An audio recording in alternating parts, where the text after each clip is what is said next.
Sa voiture lui est indispensable. Marie-Françoise est handicapée. Elle se déplace quotidiennement avec son véhicule, spécialement choisi et aménagé pour elle. Un vol serait catastrophique, alors elle a acheté ce petit boîtier, un traceur qu'elle cache à l'intérieur et qu'elle activera si sa voiture disparaît. Ça m'inquiétait, donc je préférais avoir quelque chose qui soit dissocié de l'électronique embarquée de la voiture, de manière à avoir une chance supplémentaire de retrouver ma voiture. Ce boîtier permettra de localiser la voiture. Il a une autonomie de 3 ans. Le traçage fonctionne par Bluetooth grâce à une application téléphonique développée par le fabricant.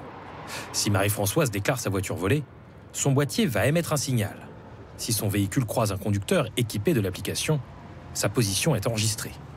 Ni le voleur, ni le conducteur ne seront informés. Les alertes arrivent dans le bureau du développeur. Le système permet de suivre un véhicule à la trace. À 10h45, il a croisé une autre personne avec la même application qui a détecté une nouvelle position. Et on peut retrouver l'historique de position jusqu'à effectivement Boulogne-Billancourt en fin de matinée. Et la police est prévenue instantanément. En fait, on a travaillé en collaboration avec les forces de l'ordre. On a développé une application qui va sur leur téléphone pour qu'ils puissent ensuite avoir l'historique des positions. Ce club automobile propose depuis la semaine dernière ce traceur au prix de 49 €. Un géant français du GPS offre lui une autre solution. Il dispose carrément de ses propres enquêteurs privés. Vous ne verrez pas leur voiture, ni leur visage. Ce sont les conditions pour suivre Robert et Sébastien, de faux prénoms, dans leur mission. Retrouver des véhicules volés. Un coordinateur de l'entreprise les prévient par téléphone. Oui, bonjour Sébastien. J'ai une mission pour vous, recherche de véhicules volés. Immatriculation Foxtrot Hotel, 110 Romeo Delta. Ici, il s'agit seulement d'un exercice. Bonne chasse, à tout à l'heure. Merci. Sébastien, au volant, est en formation. Les deux hommes sont d'anciens policiers. Ils se dirigent vers la dernière position connue de la voiture grâce au traceur à l'intérieur.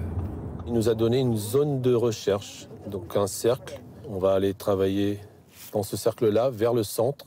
Il va falloir qu'on gravite dedans, qu'on fasse l'escargot. La balise envoie sa position via GPS. Mais les voleurs sont malins. Ils garent souvent les véhicules en sous-sol pour bloquer le signal satellite. On va essayer d'être garé quelque part par là. Ce n'est pas un problème. Le boîtier placé dans la voiture volée envoie aussi des ondes radio. À proximité, elles font biper le matériel des enquêteurs. La voiture n'est pas loin, mais où exactement? Les deux hommes redémarrent et regardent cet écran. Plus les chiffres augmentent, plus le bip est fort, et plus ils se rapprochent du boîtier, donc du véhicule. On n'est pas trop mal. Il faut qu'on se gare. On va sonder les entrées du sous-sol. À pied, toujours guidés par leur matériel, ils arrivent devant la porte de ce parking souterrain. Ouais, ça augmente. Hein. Ça augmente bien, on l'entend là. Ah oui. Bon, on est au bon endroit.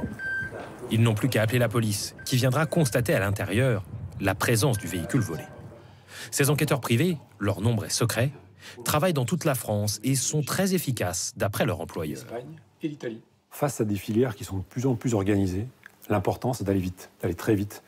Et donc en alliant technologie avec un traceur et des détectives sur le terrain qui travaillent avec les forces de l'ordre, ça nous permet d'obtenir un taux de réussite de 91% de véhicules retrouvés en moins de 48 heures. Alors qu'en temps normal, moins d'un véhicule sur 2 volé en France est retrouvé. Ce service coûte 15 € par mois sans compter l'installation de la balise. Le nombre de clients augmente. L'an dernier, l'entreprise a équipé 100 000 véhicules.